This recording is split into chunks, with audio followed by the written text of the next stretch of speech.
السلام علیکم۔ رمضان 8 کل اور ہماری روزانہ کی دعا میں خوش آمدید۔ اللہم اکفنی بحلالک عن حرامک واغننی بفضلک عمن سواک۔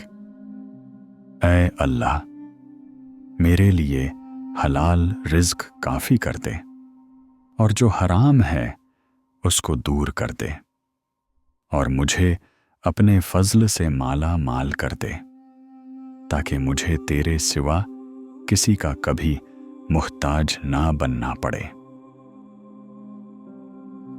آج ہی اس دعا کو دہرائیں، اسے اپنے پیاروں کے ساتھ شیئر کریں اور روزانہ کی دعاؤں اور یادہانیوں کے لیے کل کو سبسکرائب کریں۔